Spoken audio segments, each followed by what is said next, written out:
Hi guys, hope you're all well.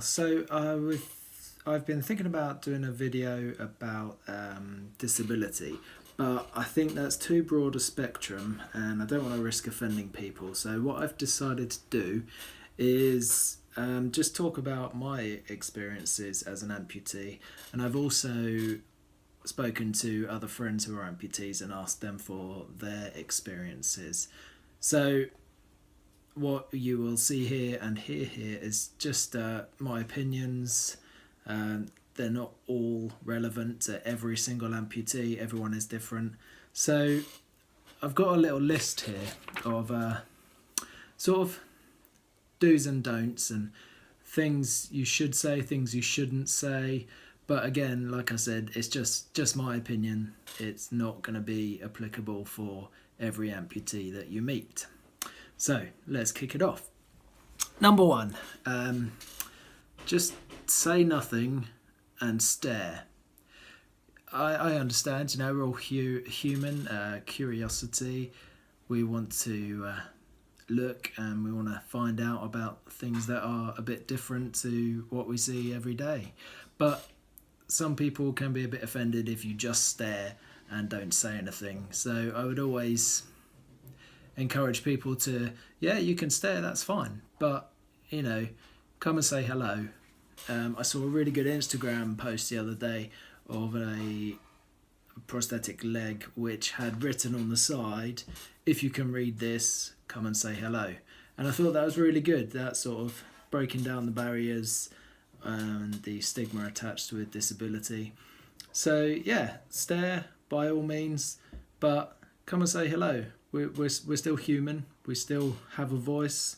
Most of us, quite funny. Okay, number two. Don't be patronising. Everybody has daily struggles, whether you're disabled or not. But one of the things that really annoys me is people saying, "Oh, aren't you doing well? You're walking really well." That just annoys me personally, but again, other people might really enjoy that. Okay, then this is a bit of a strange one. I've had many people come up to me and say, thank you for serving. Which war did you serve in? Was it Afghanistan? Was it Iraq? Now that is a big assumption for people who are amputees. We haven't all served in the war.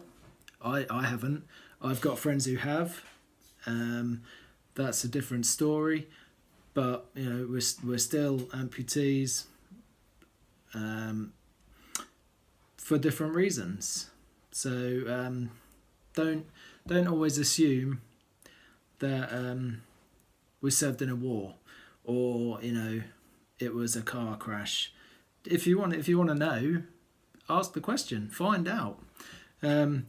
One of my friends, Murray, likes to tell children that the monster under the bed ate his feet because he was naughty. We all like to have these little jokes sometimes. Crocodile is often one I use. We are a funny bunch of people, us amputees. Okay, number four. Now, this one I got from a friend called Ben, who is an amputee as well. Disabled parking.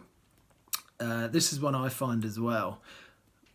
We pull up in a disabled parking spot. We're quite young guys, and we often get stared at by, let's say, elderly people, as they seem to be the majority of blue badge holders. Now, we deserve a blue badge as much as the elderly. They have mobility problems due to their age. That's fine, but just because someone is young doesn't mean they have any less mobility issues. We find it hard to walk long distances in our prosthetics. Okay, number five, another one that I got from Ben. Have your children got legs? That really struck me as a really strange question. Disability, so not disability, amputation is not hereditary. There may be reasons for amputation that are hereditary, but just because someone is an amputee doesn't mean their children are as well. Number 6. Sometimes people saying, "Oh, you can't do that." Most of the amputees I know see that as a challenge, myself included. For me, I've spent my whole life trying to do everything, and if I can't do everything, then I'll try and find a way to do it. The other amputees I know are very much with that mindset as well. I spoke to a couple of girls who are arm amputees, and they said people always come up to them in the gym and when they're loading weight plates on, which is tricky for most people, but when you've got one arm, it can be a little bit trickier. And people come up to them and say, "Oh, can I give you a hand?" Now, they see the funny side in that, as I think most people would. But again, you shouldn't treat anyone any differently because they're an amputee. If you are going to offer to help, then you should offer to help everyone. We are a stubborn bunch, most of us, who like to try and do things even if it is a bit of a struggle.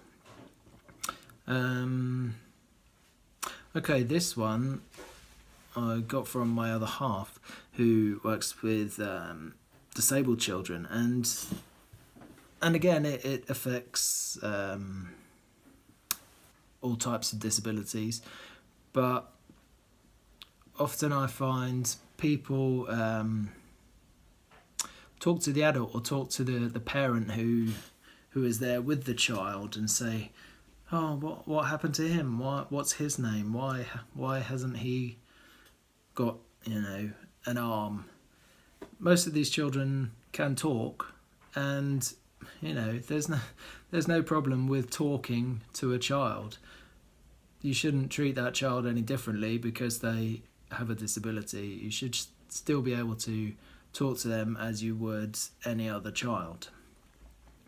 Okay, so the last 3 I thought we'd do sort of things you can do, things you can say, appropriate things that are allowed, let's say. So I've got humour, use it. As I said before, a lot of amputees that I know have a cracking sense of humour and are hilarious, and for us, that myself included, that is a big coping strategy which we use. And some of the best friends I have to this day are people who've come up to me and said, "Hello mate, what's happened to you?" For me personally, I like that. I like people that can be out there and say what they want to say, and but be humorous about it, have a laugh. Most of us are quite funny. Right, number 9, ask if we want help, don't assume. Yeah, like I said earlier, a couple of the girls who struggle with weight plates in the gym, either loading them or getting them off the rack, always ask if someone wants help. Don't just assume that because they look like they're struggling that they want your help. They might be struggling because they want to really do it. So always ask. Conversation goes a long way. Last one, number 10, and then I think I'm going to call it quits there. So number 10, treat us like humans. We're all humans. Everyone on this earth is part of the amazing human race that we have. We're all different, be it colour of our skin, age, all the other differences that we have. Disability is a big difference, but we're still humans. we can still talk, most of us. If we can't talk, we can communicate in other ways. So yeah, any other questions you've got, then send me a message and I will try and answer them. If I can't answer them, I definitely know someone who will give you a view or give you an opinion. It's not, like I say, it's not always a fail-safe answer for everyone, but you can use it as a general guide. Okay, so I hope this video has been a bit helpful. If you do have any questions, like I said, send me a message. Cheers, guys.